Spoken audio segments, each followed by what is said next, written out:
Osage Beach I brought up over the last couple of weeks.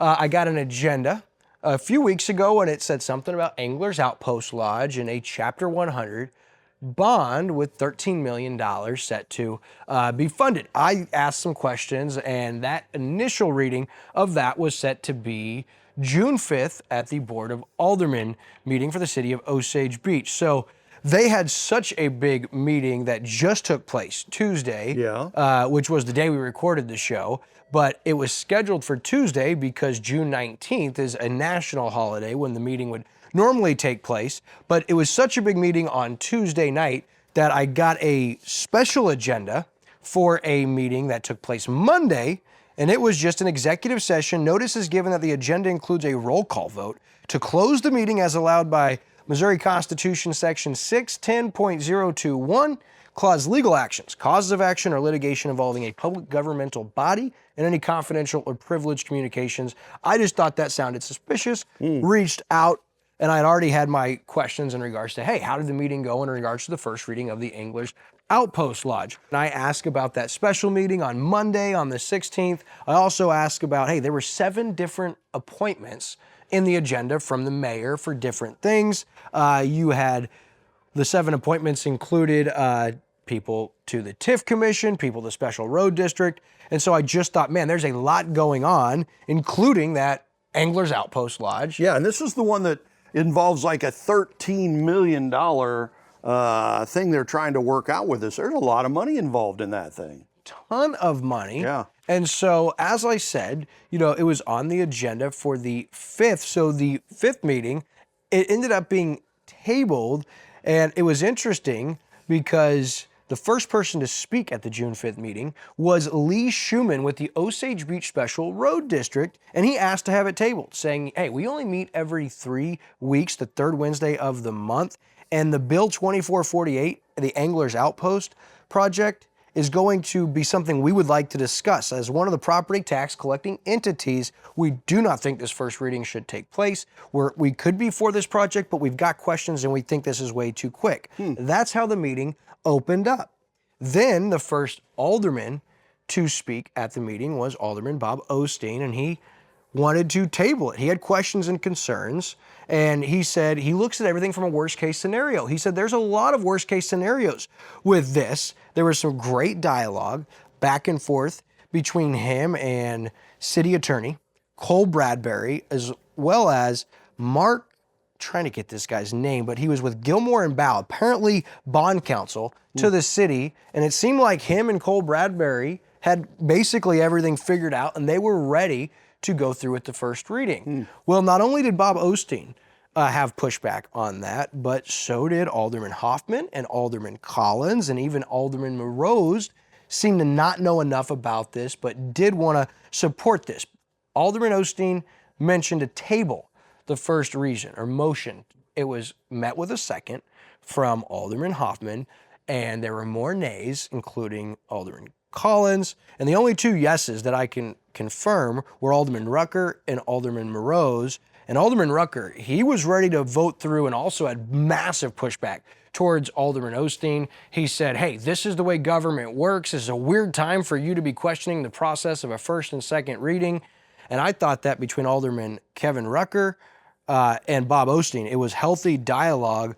But when Hoffman came back and said, Alderman Hoffman said, I support Alderman Osteen, think there's too much here that we don't know about to do a first reading and give everybody 2 weeks before the second reading. It doesn't seem like enough time. We just heard from Special Road District, the Treasurer Lee Schumann. We should take that into consideration. And so they did agree to table the first reading, and that's why it didn't end up taking place at that June 5th meeting and will be taking place on the 17th, or did take place on the 17th. Now, I wasn't able to be at the Tuesday meeting, but I am going to be watching it in its entirety, and we'll give you guys a breakdown on next week's show leading into that July 3rd meeting that could very well be the second reading of that. But I'll tell you, I had questions when I first saw this, and I'm not the only one that has questions, and I was very impressed to see difference of opinions and questions being asked, and it looked like the Board of Aldermen for the city of Osage Beach were not just ready to accept what Mayor Michael Harmison and the city attorney Cole Bradbury were ready to do. And I will also say that Alderman Hoffman even said, Mayor, you've had months to look at this. We've had weeks, and you want us to move forward with a first reading? I don't think that's reasonable. And he said, I quote, proposed us 2 weeks ago, tabling it would be the best thing to do because I don't know, is this fair to our taxpayers? And at this point in time, I'm really not sure that it is. And so that was pretty impressive. And also speaking via conference, you remember Dan Buck, the guy who's the development manager, property manager, or project manager with the Anglers Outpost Lodge? He was there on video conference and presented, and they were adamant. They were ready to move forward. They thought that they had all of their ducks in a row. And this Mark guy with Gilmore and Bow, who is the bond counsel to the city, explained it as the Chapter 100 incentive program is an issuance of bonds solely to facilitate tax abatement. Once the project is built, the title will be transferred to the city, making it tax exempt, leased back to the developer for the tax abatement period, and they would make payments in lieu of taxes. So if that sounds complex, it's because it absolutely is. And even your board of aldermen think it sounds complex. And their kind of counterpoint, what there maybe be a reason you might be for this, is Quaker and Eldon used a Chapter 100. However, I don't like that comparison because Quaker and Eldon has provided hundreds and hundreds of jobs, whereas I'm not so sure, I'd be willing to find out, if the Anglers Outpost Lodge would in fact be producing hundreds and hundreds of jobs. Right. So interesting, but we'll keep you posted as that meeting took place Tuesday. You're welcome to watch that. The city does a nice job of putting those meetings live on their Facebook and their YouTube. You're always able to go watch those after the fact. I did that this week as I wasn't able to attend, and man, I'm telling you what, fireworks for 4th of July. There's fireworks going on with the city of Osage Beach. They got a lot of stuff going.